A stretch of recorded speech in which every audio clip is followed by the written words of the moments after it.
Hello बच्चों, आज हम 10th क्लास की वर्कशीट नंबर 43 के बारे में बात करने वाले हैं। इसमें आपका टॉपिक है पीरियोडिक टेबल, तत्वों का आवर्त वर्गीकरण।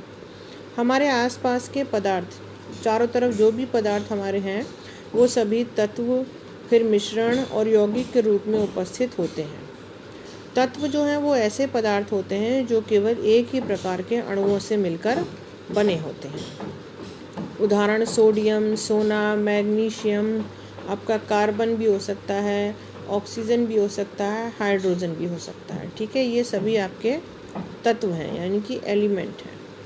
अभी तक 118 तत्व ज्ञात हैं और इनमें से केवल 98 तत्व जो हैं वो प्राकृतिक रूप में पाए जाते हैं। अब बात आती है वर्गीकरण की आवश्यकता, कि जितने भी तत्व हैं उनको अलग अलग कैटेगरी में रखने की बात क्यों आई। तत्वों को सुव्यवस्थित ढंग से पढ़ने के लिए और उनके अध्ययन को आसान बनाने के लिए उनको वर्गीकृत किया गया, यानी उनके बारे में और अधिक जानकारी करने के लिए, उनका ज्ञान प्राप्त करने के लिए उनको जो है क्लासिफाई करने की आवश्यकता महसूस हुई।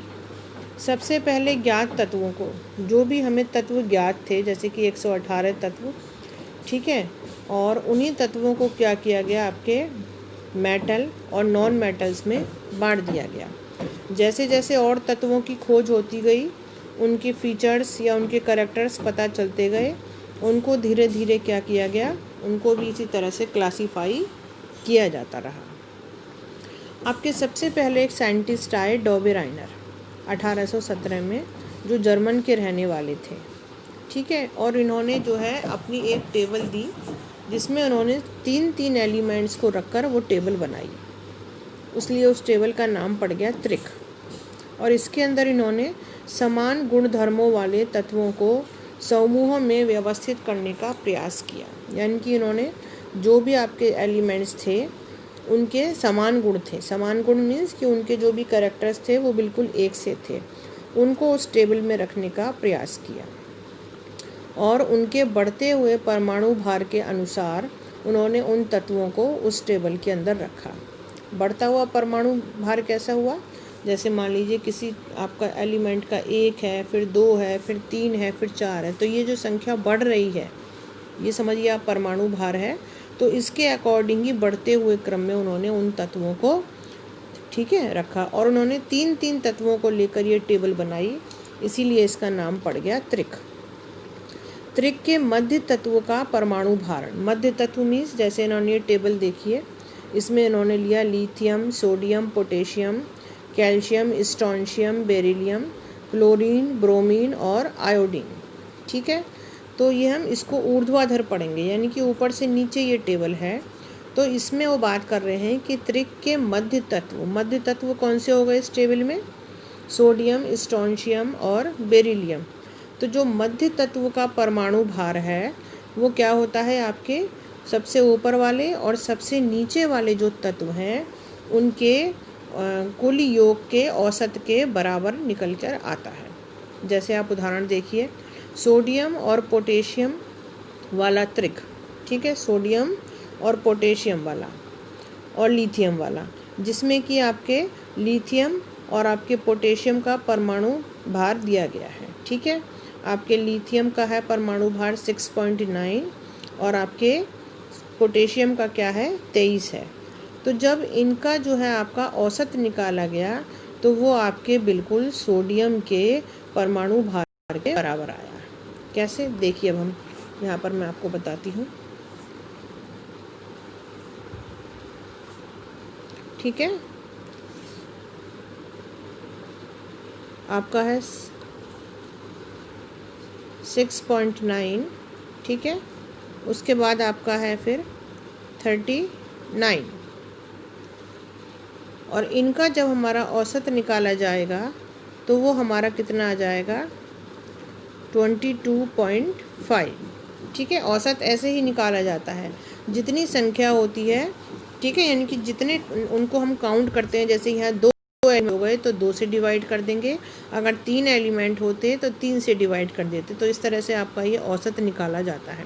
तो जो हमारा औसत निकल के आया वो बिल्कुल बीच वाले हमारा क्या है, आपका तत्व सोडियम है। सोडियम का परमाणु भार दिया है इन्होंने 23। तो जो हमारा इनका औसत निकल के आया लिथियम का और पोटेशियम का, वो भी हमारा 22.5 यानी कि 23 उसके बराबर ही आपका वो निकल कर आया। ठीक है।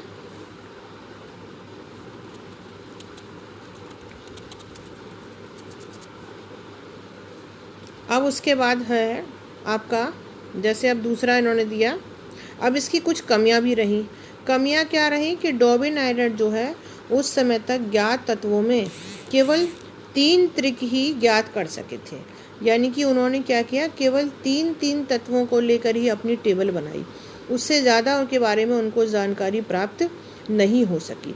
इसीलिए जो उनका ये टेबल था या जो उन्होंने ये पद्धति बनाई थी उस समय, उनकी जो ये रूल बनाया था, ये फेल हो गया। उसके बाद आपके दूसरे आए न्यूलैंड्स। ठीक है, न्यूलैंड्स का अष्टक सिद्धांत, ये भी आपके एक साइंटिस्ट थे और इन्होंने भी क्या किया कि तत्वों को बढ़ते हुए परमाणु भार के क्रम में व्यवस्थित किया और उन्होंने यह देखा कि प्रत्येक 8वें तत्व के गुण पहले वाले तत्व के गुण के समान थे। क्योंकि इन्होंने जो अपनी टेबल है, जैसे संगीत के जो है आपके 8 सुर होते हैं, उसी के अनुसार इन्होंने अपनी टेबल को 8 सुरों के हिसाब से उसको 8 खानों में बांट के, ठीक है ना, और उसके अंदर इन्होंने 8 तत्वों को परमाणु भार के बढ़ते हुए क्रम में रखकर ये टेबल बनाई थी। और इनका जो है, इन्होंने ये देखा था कि जो पहला वाला तत्व आएगा उसके जो गुण हैं वो हर 8वें तत्व के गुण की तरह रिपीट हो रहे थे। जैसे कि यहाँ पे उदाहरण दिया है आपका लिथियम, सोडियम। ठीक है, जैसे आपका है लिथियम, सोडियम, इसके धातु के गुण जो हैं वो आपके बिल्कुल एक से हैं। ये देख रहे होंगे आप, बीच में दिखाई दे रहा है। ये तो टेबल हो गई। जैसे संगीत के आपके 8 सुर हैं, सा रे गा मा, ठीक है, और आपका पा धा नी। ठीक है, और ये उन्होंने उसके अंदर एलिमेंट्स रख दिए। तो जो लिथियम और सोडियम है उसके गुण बिल्कुल एक से हैं, हाइड्रोजन और फ्लोरीन है उसके गुण बिल्कुल एक से हैं। ठीक है, तो हर 8वां तत्व जो था उसके गुण पहले वाले गुण से मिल रहे थे। लेकिन इनकी भी जो है कुछ सीमाएं रहीं, यानी कि इनकी भी कुछ कमियां हैं कि यह नियम जो है केवल कैल्शियम धातु पर ही लागू हो सका। ये देखिए, कैल्शियम धातु जो है बस वहीं तक ये रूल फॉलो हुआ। उसके बाद उन्होंने देखा कि उनके गुण आपस में मिलते ही नहीं थे। नए तत्वों के गुण इस सारणी में मेल नहीं खाते थे। जो भी और नए तत्व उन्होंने सोचा कि उनको रख दूं, तो उनके गुण जो थे वो मिलते ही नहीं थे। सारणी में तत्वों को समंजित करने के लिए न केवल 2 तत्वों को एक साथ रख दिया, बल्कि असमान तत्वों जिनके गुणों में कोई समानता नहीं थी उनको भी स्थान दे दिया।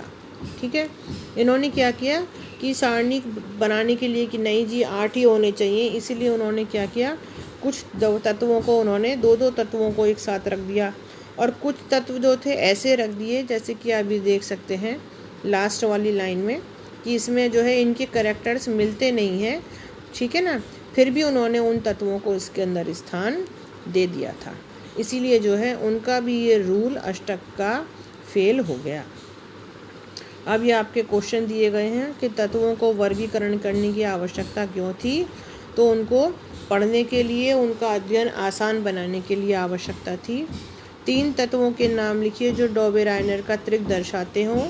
तो आप जो है वो कोई भी लिख सकते हैं, lithium, sodium, potassium, calcium, strontium, beryllium. Newlands ने तत्वों को 8 तत्वों की क्षितिज पंक्तियों में विभक्त किया। सत्य है या असत्य है? तो ये बात सत्य है। ठीक है ना। उसके बाद है न्यूलैंड्स ने अष्टक नियम की सीमाएं क्या हैं। तो न्यूलैंड्स के अष्टक की सीमाएं यही हैं कि ये नियम जो था केवल कैल्शियम धातु पर ही लागू हो रहा था। और उसके बाद जो है जो नए तत्व रखे गए उनके गुण नहीं मिलते थे। दूसरा, उन्होंने जो है जिन तत्वों के गुण नहीं भी मिलते थे उन 2 तत्वों को एक साथ रख दिया था। और कुछ तत्वों को तो उन्होंने ज़बरदस्ती ही अपनी टेबल को पूरा करने के लिए उसके अंदर रख दिया था। नीचे दिए गए तत्व के समूह डॉबेराइनर के त्रिक के रूप में वर्गीकृत किए जा सकते हैं या नहीं। जैसे कि sodium, silicon, chlorine, beryllium, magnesium, calcium. ठीक है, तो इनके इन्होंने परमाणु जो है आपके द्रव्यमान दिए हुए हैं और इन परमाणु द्रव्यमानों का इसी तरह से औसत निकाल के और बीच वाले से अगर आप मैच करेंगे तो अगर वो बीच वाले के आपके परमाणु द्रव्यमान के बराबर आ जाता है तो कह सकते हैं कि हाँ ये तत्व डॉबे रायनेट की त्रिक में रखे जा सकते हैं। ठीक है, थैंक यू।